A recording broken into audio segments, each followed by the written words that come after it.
Assalamu alaikum and welcome to this evening's Chai with Rohima. On our program today we have Dr. Tawfiq Ahmed.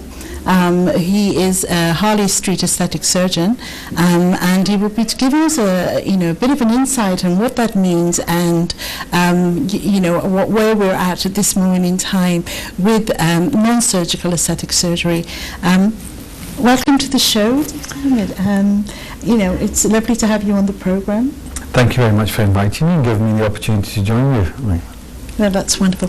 I'm going to go straight in, and because just for you to just give us a little bit of insight into, what you do and how you came to, where you are now, and in terms of aesthetics. So I started off back in 2003. So that's going back 18 years. And when I think about it, oh my gosh, that's been a long time, hasn't it, in my life? I think I discovered aesthetics just purely by accident. There was, at that time, there was talk of a new evolving field in medicine, and they were inviting doctors to come along and see if they were interested. And I went along, and I think, I don't know, something, it just appealed to me. And I started from them, and I just watched it evolve over these years. And I decided then to make a career of it. And when I decided to make a career of it, Rohima, I then took the steps of being actively involved in education and educating myself. And a lot of it was self-education because there wasn't that much out there. And attending various courses, phenomena, lectures, conferences, and embarking upon a self-study program to see where this field was going. And to this day, it is still a learning, it's still learning. I originally, when we first came out, aesthetics was just about a bit of Botox and some fillers, and that's what it was.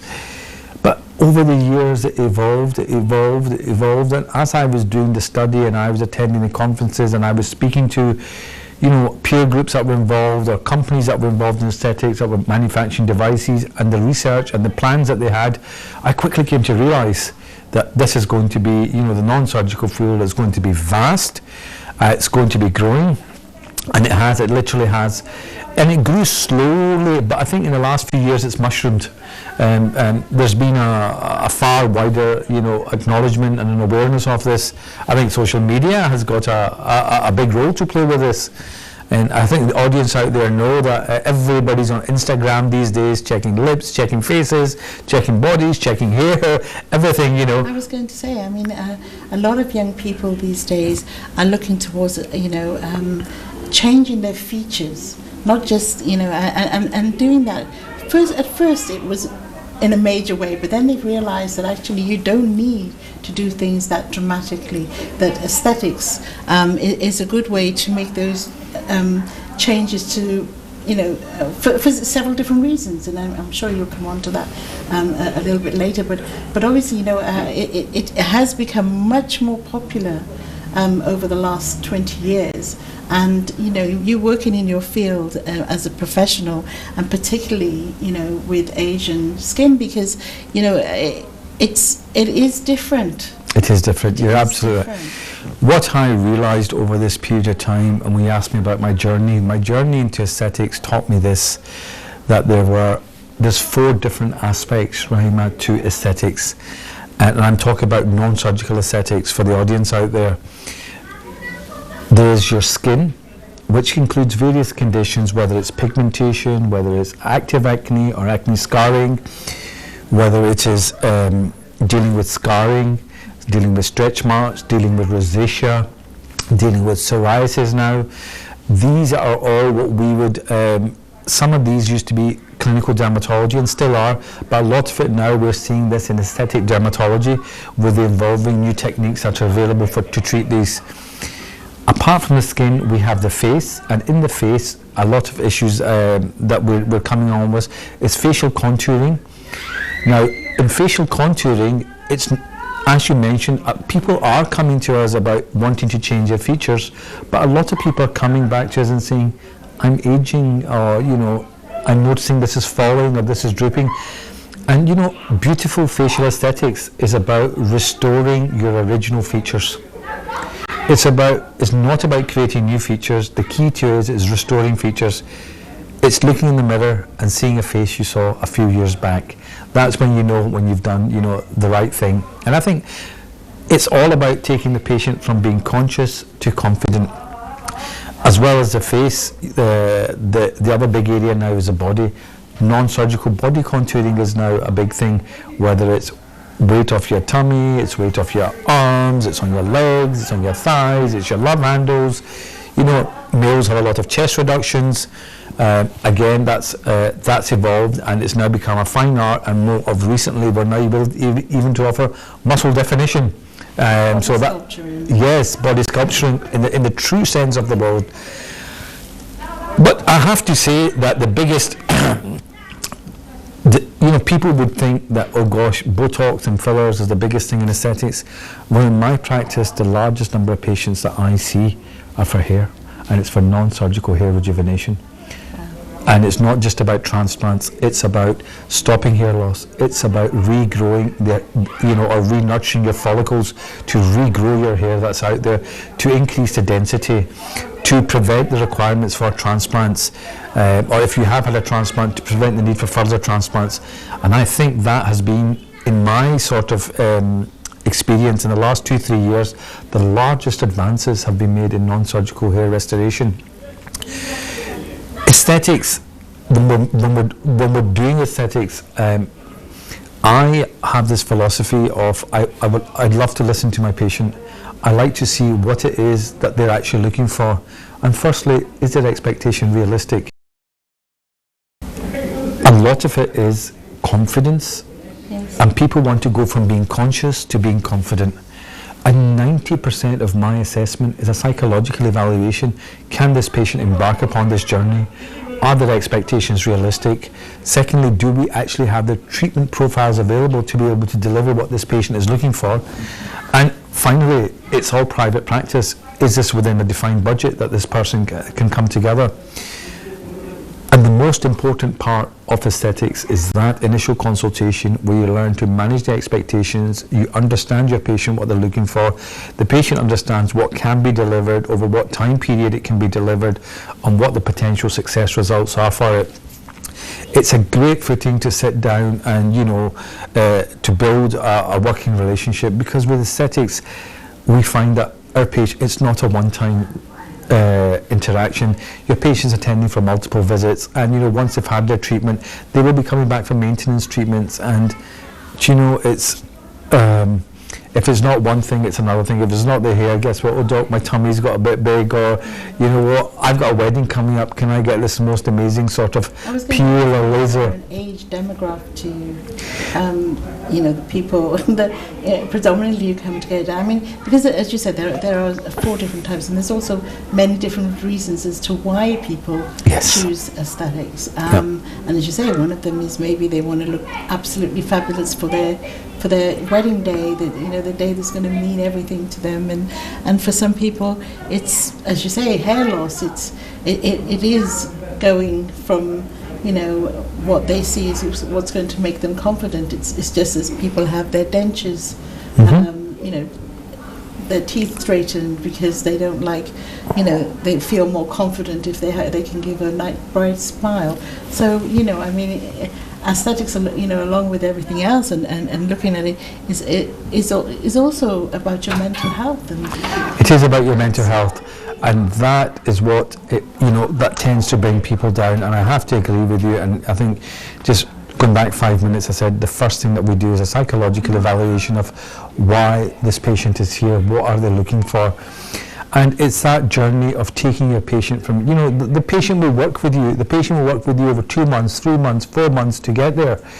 And during this time, this patient, as well as looking for the results, they're going on this mental journey. They're getting prepared. They're thinking, great, I'm going to be like this. I'm going to be feeling like this. And you've got to match that. You've got to be able to uphold that. You cannot afford to let them down. It's vitally important, because it's the impact that it's going to have on the very reason that they turned up for you on the first time round. I mean, your practice, it's in Harley Street. Yes. And just by having, it does bring confidence. Just as you would say, like, if I have this bit of Botox, I probably could get rid of this dent in the middle of my head. But, Harley Street itself, just, that does encourage you to feel confident about the business. But your expertise is very different to the normal channels in how you, not just how you address your, the client, but in what you see is managing their expectations, but also looking at the whole. It's more of a whole therapy than absolutely. Just, it is. Here's an injection for Botox. You'll be fine. I'll see you next month or in 3 months' time. So it's a holistic in your outlook. It is a holistic approach, and it's also important to be able to do profiling. When you change or you restore one feature, it's very important to let the patient know that as a consequence of this is how you are going to look now. The big thing now is big lips. People are coming, oh, doc, I want my lips done, I want my lips done. And despite reassurances when we say you have beautiful lips and you don't need this, but if they're wanting to have it done, you could create the most beautiful lips for somebody out there, but they might not be happy because the lips look absolutely fantastic, but they don't look fantastic on that face. Do you understand? Yes. The chin to lip ratio has changed. The ratio from the nose, the angle from the nose, the chin has changed. You've changed a natural dimension, so you've got to make them aware that, when you do that, do you realise that your chin is not going to look right then? You are going to have to enhance this or change, you're going to have to work towards profiling the surrounding areas. And sometimes when I look at it, they say, and I say, well, what is it about your lips? Because lips are very popular, and they say, I just want them to look bigger. And I say, if we can make them look bigger without actually making them much bigger, because they are quite big as it is, how would that work for you? And that sort of takes them aback. And then you look at it and you realise, okay, you know what, it's a bit spread, the jaw's a bit spread out here, or the chin's not over here, or the neck's a bit like this, or they just need a bit of definition at the top, I suppose. And we speak to them and say, well, how about if I put the surrounding area and made that look a bit smaller, which would automatically make the lips look bigger? Yes. Or, how would you feel about that? And, the sort of thing. And I said, and you know what, that's going to give you a far nicer, tighter surrounding area. And it works. It works in about 70% of them. They love what they come, because we're taking into consideration profiling. What is this person going to look like after you've done the treatment? It's not about a big lip. I know there's fads out there, and I think people are just, oh, look at her lips and look at this and look at that. And I'm using lips just as an example. No, but that is one of the main, facial parts that young girls in particular do look at changing, and we see it from, and as you say, not just social media, but films, actresses, what have you. But also the fact that a lot of people they think it's just as simple as just injecting, and they don't check out who it is that they're actually giving permission to make those changes, and therefore up until now it's been an unregulated. One of the saddest things in this mushroom of aesthetics is the non-regulation of this industry, Rohima, and it's very sad to see that you can go on a one-day course and learn how to inject. It's not about learning how to inject. I could take you on a one-day course and show you how to inject. It wouldn't be difficult.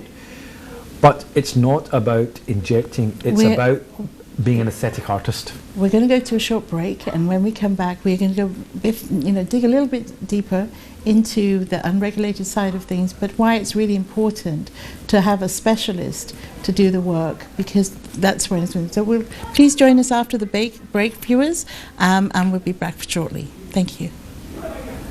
Assalamu alaikum and welcome back to Chai with Rohima. We're still in the studio today with Dr. Mohammed Tawfiq, and we are Ahmed, and we are still talking about aesthetics.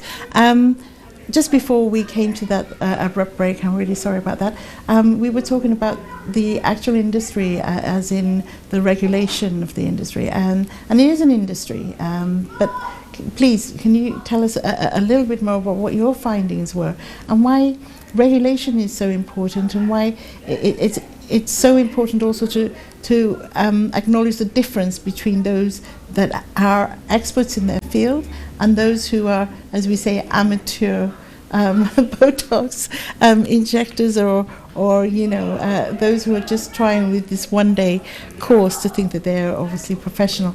Not only that, what the harm is, as well as. Okay. Well, again, Rohima, I have to say that aesthetics is, again, it's not just about Botox and fillers. It's about facial contouring, it's about body contouring, it's about non-surgical hair rejuvenation, and it's managing skin conditions, such as pigmentation and acne and scarring, etc. Now, if you're going to see somebody about a treatment, I think if it was my face or my body, I would probably just want the best. Now, and people with experience that have been in the industry for a long time, they know what they're doing, and they've got a 360 view of the patient as a whole.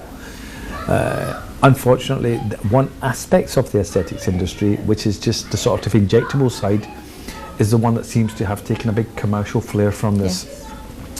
And that is the unregulated side, but the government now is acknowledging this and has done so for many years, but seems to be a bit slow in taking action. And there are organisations out there such as the JCCP, the Joint Council for Cosmetic Practitioners.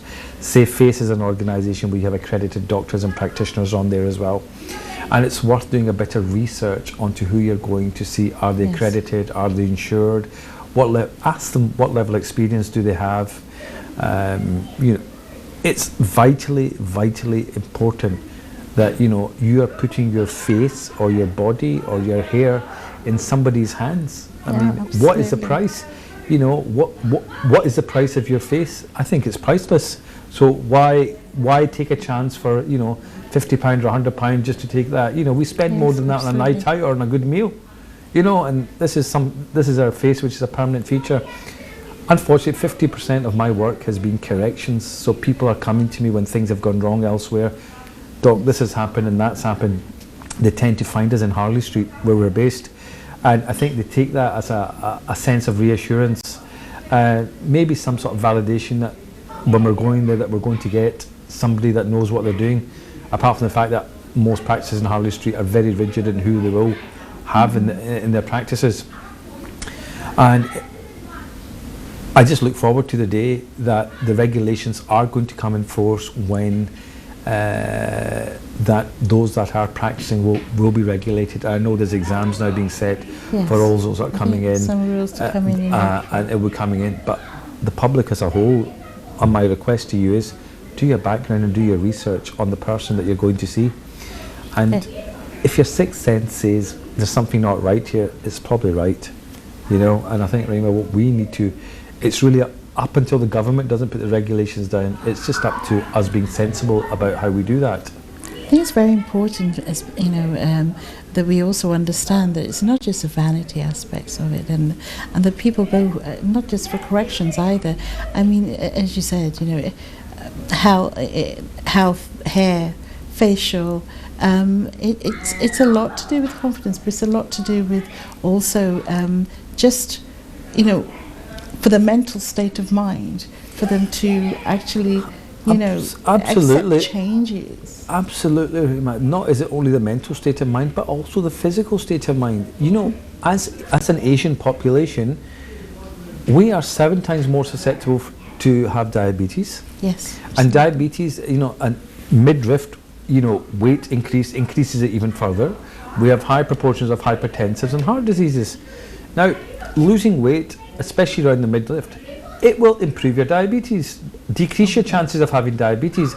It will have less impact than arthritis on your joints. There is a health impact. Yes. And and the skin, again, it's not vanity. The skin is the largest organ in the body, just like any other organ, like your liver, like your heart. It's an organ and it has diseases. Like I said before, pigmentation, acne, psoriasis, eczema, rosacea, whatever it is, And these are conditions that need to be managed. Yes, absolutely. The pressure on the NHS to manage a lot of these things is so high that they're now not dealing with certain conditions. They're putting it down as cosmetic because they know there's private treatments available out there. And again, these things need to be managed. It does affect people. It does affect their confidence. It does affect their well-being. But, you know, sometimes when people are coming to us, we do an assessment. You know, if someone's coming with hair loss, I hope they're not thyroid, I hope they don't have iron deficiency anemia, I hope their vitamin B12 levels are okay when they're coming to us for pigmentary changes. Are there any background hormonal problems? Are the vitamin D levels okay? You know, there's a whole host of things. Are their iron levels okay that we're checking? So it is still a medical check for medical treatments that are going to happen in there, and done well and done properly, you know, it is quite involved. There's a lot of work involved in it. There's a lot of expertise involved in it. I'm turning up to one-day courses, you know, for a skin peel or a bit of this and a bit of that, or a bit of mesotherapy on the hair, or a bit of this. That's not the solution. It's not the answer. Absolutely not. And the work that I've done, like I said, there was a lot of self-study. I was involved, Rohima, with traveling to a subcontinent a lot. I got invited over because over there aesthetics is just sort of following us. It's about 3 years behind, or 2-3 years, and I helped give advice and consultancy, setting up clinics, and over the period of 5 years, 6 years, was traveling regularly. I think I must have treated about 5,000 to 6,000 patients with pigmentation over there, and helped doctors to do that. And when I look back at it, and I think it was probably one of the best learning curves, because at that point I researched all the latest and the newest treatments. I mean, you know, we're working very closely with the Koreans and the Americans about stem cell therapies now, and, you know, topicals, injectables for skin, for hair, bringing in no downtime peels, lasers that are suitable for Asian skin. And one of the things that I realized was, I think over here, it's not that some of the doctors don't want to treat the people, but I just think that they've not had that exposure, or they've not had that level of, you know, confidence to be able to go out there. I now see most of my work, I have to say, is done with dealing with a lot of Asian clients, because through word of mouth, they've realized that, well, actually there's someone out there that understands and manages our skin, the type it is, and what's good for us and what's not. And more importantly, I think the challenges that Asian skin offered, which normal white Caucasian skin doesn't offer, forced me to study, forced me to find alternative solutions, and I'm glad I did do it, you know, and we're now having amazing results. And I have to hand it to the Koreans. No one can touch the Koreans in skincare. I really do. I mean, as you said, you've travelled extensively around South Asia, and over 5,000. You know, you've treated over 5,000 people, or studied over 5,000 people with regards to certain skin conditions. In your opinion, obviously, you know, we've touched on, you know, what therapies, you know, have come in most recently that would address a lot of the, you know, more minor issues, but are, you know, are specifically for Asian. I think the biggest advance in skin treatments for Asian skins has been the dealing of pigmentation, the dealing of dark circles, and our sort of female pattern baldness. Male pattern baldness has always been there. That's been there. These have sort of seen it's evolving of no downtime treatments, which are able to deliver those results where we could get with heavier peels and old-fashioned lasers. We now have fractional lasers designed for Asian skin. We have no downtime peels with stem cell products in there. We have stem cell home care products in there, stem cell conditioned media that can be injected into these areas to reverse changes. And, you know, it's when I was there, skin whitening and whitening injection seems to be a big thing in the subcontinent. I did a lot of counselling and work over there, and I said to him, look, there's 3 big supermodels in the world: Naomi Campbell, Will Smith, Tyra Clark, and none of them have whitening injections done. They're African Americans. They love their skin, but guess what?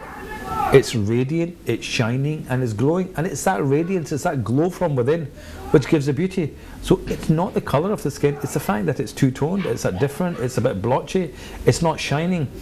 Once they start to accept that side of things, and there is so much out there that we can do with regards to that, a little bit of treatment, good home care products, a good diet, followed by some traditional dadis desi totke, which I still believe firmly in.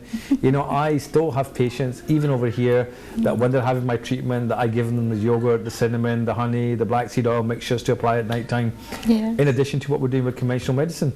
Absolutely, and that's why I said, one of the things that I really admire about you is the holistic approach. That it's not just a surgical or a medical approach, but you look at it and say, well, okay, and again, as you say, one of the main areas, particularly within Asians, is skin pigmentation, the changes with dark circles, it is hair loss. How many people have I spoken to that say, well, my hairline's receding, or I've lost my hair, and they're only in their early 20s. Absolutely. And it's and you can see why they want to do something about it, because they're still young, and whether you tell them, are you over treating your hair or whatever, but some of these things are through sheer illnesses, through diseases that you wouldn't see in the forefront, but someone like a dermatologist like yourself would be able to see that and say, well, okay,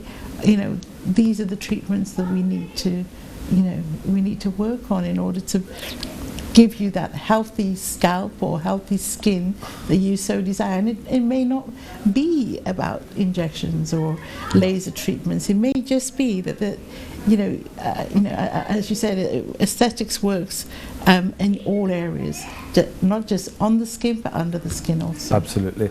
And it's, I think, a big problem with our from subcontinent I really see is this centripetal obesity that's over here, and I can't emphasize enough. I mean, people look at me and say he's still got weight on, but when I was doing the research and the study, I took about a stone off just my midriff, did it all non-surgically with the machines, with the tightenings, etc., and an improved diet, and a little bit more to go, etc., there just now. But I felt so much better, after having done it, and the impact it does have on quality of life. There's no ifs about it, and the added bonus is it makes you feel better about yourself. It really does. But it's definitely, I have to say that the requirements of us Asians is very, very different, and it does require a bit of additional experience to come out there and to do that. My team here is geared up also, my doctors and my therapists and my nurses are all geared up in how to manage Asian skin, and their confidence levels are absolutely amazing in how we're doing it. If they, obviously,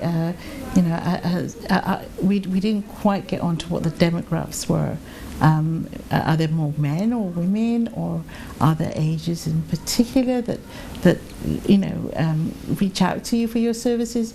With the younger generation, I totally understand, and they're still into that experiment stage, and unfortunately, like as we touched upon a little bit earlier, trying to experiment without actually finding out who you're putting yourself in the hands of is not only dangerous, but it's more unethical than the ethics itself of setting up. So, from a demographics, if you do it from an age perspective, I have to say that the ages start from 18 and they go all the way up to 65, 70. Mm-hmm. And I think they're probably all in equal proportions for, like I said, aesthetics. It's such a vast array of treatments that we do. We do stretch marks, dark circles, Botox, fillers, pigmentation, acne, scarring, hair rejuvenation, body contouring, muscle definition. So we've got a whole... going to go to another break. I look forward to seeing our viewers after the break, and we will talk a little bit more about what can be seen and what can be done in certain areas. Thank you. Please join us again after the break. Assalamu alaikum and welcome back to Chai with Rohima, and with me is Dr. Mohammed Tawfiq Ahmed, who is an aesthetic surgeon in Harley Street. Just during our break, I was surprised to know that you are a grandfather. You have 5 grandchildren. I am indeed, And, mashallah. mashallah, that's wonderful.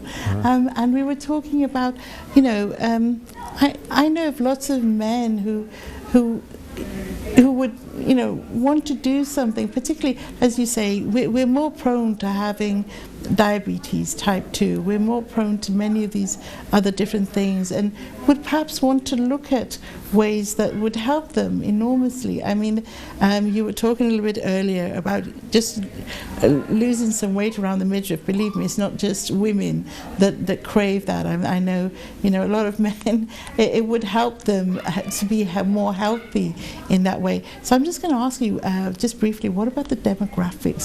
Is it, I mean, the assumption would be there'd be more women looking to aesthetics, but is that the true fact? What percentage ratio do you think it is, the male to female ratio of our patients? Well, I think men are a bit shy in coming forward, so whereas women think it's the norm. So I'm going to give you figures that are going to shock you. 45% of our patients are female, 55% are male. 55% of male? 55% of our patients are male, and you know, and they come in for exactly the same things that the females come in for, except for maybe not as many lips, but we still have men come in for the lips. And I mention lips to the audience because the audience seems to know lips, but when it comes to hair, when it comes to sort of body contouring, it's more of a male-orientated market, especially with hair. The other thing, Rohima, is that male facial contouring, it's a very different aesthetic art to female facial contouring. We have different jaw structures, different chin line sort of structures, where, you know, treating the cheek enhancement is different. In females it's anteriorly, in males it's posteriorly. We are enhancing different features, you know, we're not wanting a V shape, we're wanting a square chisel jaw. It's very different, so it's creating that male contour. The male body is one, you know, it's going to be a very different outcome from the female body. So when we're dissolving fat and when we're sort of tightening and we're giving contouring, we're giving them a different shape than we are from the females. It is, you know, the whole male contouring thing is very different. So we have female contouring, and then we have the male contouring, whether it's your hair, whether it's your face or it's your body. In addition to Rohima, you know, as well as being able to offer bespoke sort of male treatments and male aesthetics as a speciality and an entity on its own, we're also able to advise on Asian skin versus Caucasian skin. I'm not saying all my patients are Asians. What I am saying is I've got about 60% Asian patient flow coming through, and maybe 40% is coming through as what you would call Caucasian patients. Well, your name kept coming up. I mean, a number of times for this show, that because a lot of young people were looking at Botox and you know, other accentuations, I was doing some research, and your name came up several times. You know, and that's why I thought, well, must have you on the show. Your specialisms in Asian skin is unique. It shouldn't be, but it is. And the fact that, you know, it's not surgical contouring that you know, specifically look at it. It is using apparatus that we use machines, whether it's for face, whether it's for body, whether it's for face. We're using injectables. It's all non-surgical type of treatments. But another important factor is that, as well as sort of being able to do female and male contouring, we're then also able to offer special bespoke treatments for the Asian skin. But another important factor is it within our cultural norms? Remember I said the whole psychological journey, the whole psychological evaluation we do. Is it within our cultural norms? Is this person going to feel comfortable? Or are they going to feel comfortable going back to their family, their friends, and going out to a wedding and an event? And when you put it all together, you know, I think just through work and through default, I've built up a following of a large following out there, and every doctor has their own niche and their own market, etc. And I think I've fallen into the way I fell into aesthetics. I've then went again and taken another fall into this side of it, and I have to say Asian men are probably my largest market. Well, you know, I mean, that did surprise me about the percentage, But it doesn't surprise me that men, in this day and age, because there is a big market out there where there used to be just women's skin products, whereas now it's male grooming, not just female grooming. That's very important, especially with the next coming up generations. And as I said to you earlier on, I think the young are a bit more in tune with what they want to look like, or what feels to them that if they can make a change or make a difference that would give them more confidence, they are much more in tune with that. My concern was to make sure that when they decide to make that leap, whether they be young or whether they be old, that they go to somebody that they can trust, and that they can be assured that it's not just money that's the important thing. It's the whole mindset, and as I keep saying, the whole holistic journey, through aesthetics, where you yourself have guided people along the way, and to ensure that they are happy with the result. So you do all the work, preliminary work, beforehand. It's important that we've got there's three fundamental principles that I hold within the practice, and we have a practice in Harley Street, and we have one opening up in Manchester, inshallah, and our Glasgow centre is opening up, inshallah. We've got 5 or 6 centres opening up in the space of the next year, and our Harley Street's we're opening up our second centre in Harley Street as well now, alhamdulillah, so we're doing well. And the reason for that is there's 3 fundamental principles. We only use evidence-backed medicine. There are scientific studies that back the treatments that we do, and we take responsibility for our results. That's fantastic. And if we're not able to deliver, we won't start. And if we say we are going to be able to, that's usually after careful consideration. And there has been times that you don't get it right. It doesn't happen in 6 sessions. It's taken 7 or 8. But we'll never say that to our patient. We'll say, look, we're nearly there. It's fine. I know I said 6, but look, would you be kind enough just to give me the time and to offer you another 1 or 2 sessions to get you there, and no, I'm not going to charge you, let's just get it done. And it's that taking responsibility for your results, and that smile and that outcome at the end. And I have to say that every time that I've done that I think every single one of the patients said, no doc, you're not going to pay for that, I want to pay for that. And it's never been an issue for us, because when you take responsibility for your work, it's not just about, and like you said, it's not just about the money, it's not just about anything else, it's this whole approach. My patient is nearly there, his psychological journey is nearly there, he can nearly see the end, so what's stopping him? And honestly, I have to say that we have more happiness to see our patient like that than the patient themselves does. Well, absolutely, and obviously they'll come back, because undoubtedly when you start with one thing, you find that something else, as you said, you might need something else that needs a little bit of attention. And as we grow older, we all need a little bit of help here and there, whether it's with dieting, whether it's with facials, creams. Medicated facials are a big thing now, and this hydrofacial is a very big thing now. Carbon laser facial is a very big thing. And, those that come to me, I know what they're looking for, and I realise that what they're looking for, yes, they might get it, but you know what, if you added a little bit of this and a little bit of that, and I can't help it, it's like the old Desi Hakeems, you open the cupboards up, no, actually, for this one, add a little bit of this and a little bit of that, because I know that's what works for us. Absolutely. And it goes through, so it's been a lovely journey for me, and I love my work, I love my patients, but I have to say, Asian patients are some of the most demanding and hard work. Oh, definitely. As you say, it's been a long journey, but one that you've enjoyed and you're accomplished at.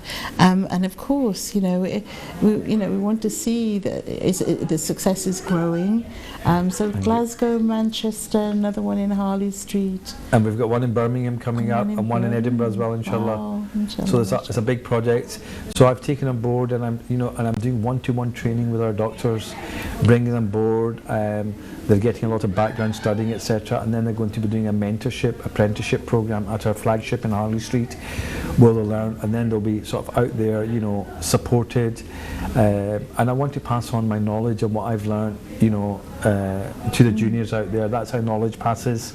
Want them to be actively involved in research as well, work with me, spread out what we've learned out there, and it's all about the patients. It's what can we do for the patients, what's new for our patients, what looks amazing for the patients.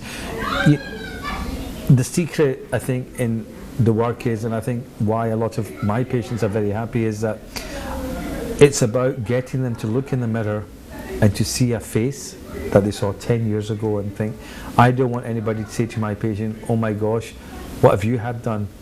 I would love people to say, oh my God, you look amazing, you look very fresh, and not have an idea. It's all about taking it back. When we go back, when we want to get something done, why is it? We look at an old picture and go, oh, I used to be like this. Yeah. Well, if we can get as close to that old picture, I think we've done really well. Oh, I always say I wish I was as fat as the first time I thought I was. I'd be so much trimmer now.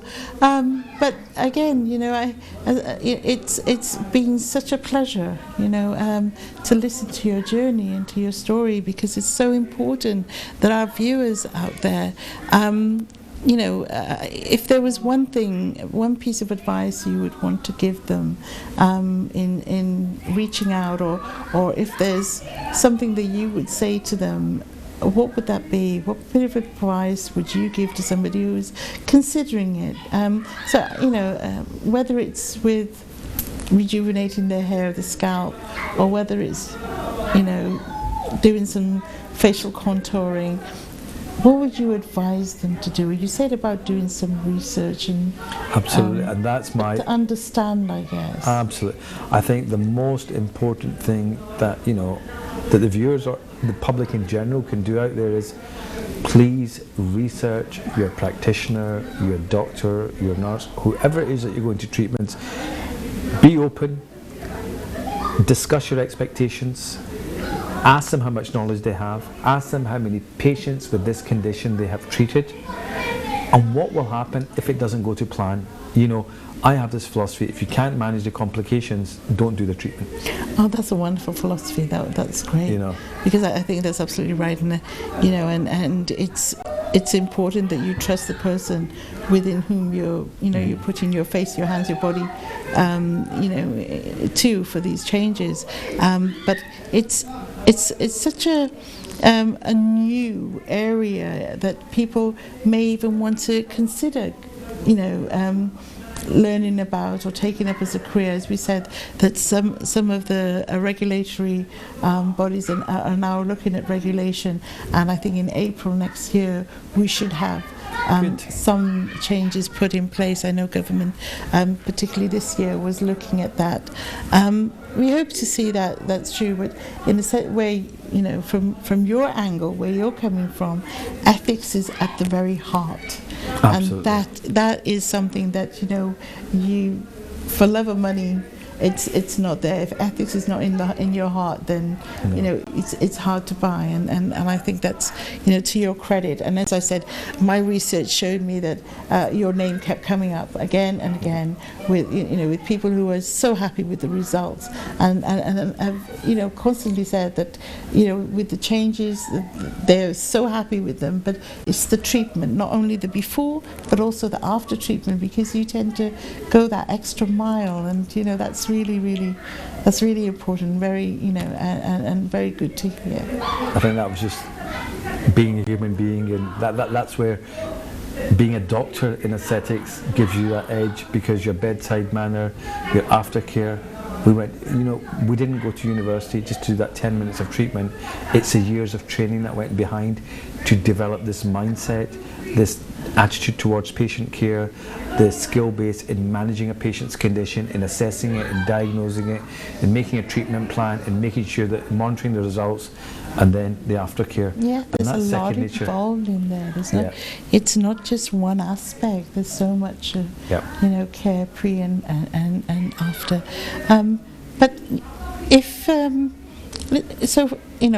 we were looking at, I was hoping that somebody might want to ring in if they had any questions, but we're coming almost to the end of the show. But I certainly would want to say to you that, you know, how you do your work and using the ethics, and, you know, is so wonderful to hear, because we need those exemplary, standards to which we can promote and stand by, because I think that's really important. We hear of so many bad jobs, and you were telling me earlier on that a lot of the work is correcting other people's mistakes, and that's something also, you know, if somebody has had if somebody has had some work done and it's not been pleasing or to their liking, it's very difficult to get, you know, that back again. But then again, you know, managing expectations is also a huge part of the role. As we come to the end of the show, I want to thank you once again for joining me on today's program, and I'd just like you to have the last few words with our viewers before we come to the end of the show. Firstly, it was a pleasure and an honour to join you here, and I thank yourself and NTV for giving me the opportunity. And for the viewers out there, I hope that anything that I've said, and if there's any words of wisdom in there, that you do take that seriously. Available through NTV and with Rohima here for anybody that has any questions or queries. And again, I can only emphasise, you know, it's very important that that you do your research and where you're going. Thank you, viewers, for watching in, and we look forward to seeing you in 2 weeks' time. Thank you once again, Dr. Ahmed, for joining us today. It's been a very wonderful and insightful program. Thank you, and we look forward to seeing you again. Have a great evening. Assalamu alaikum.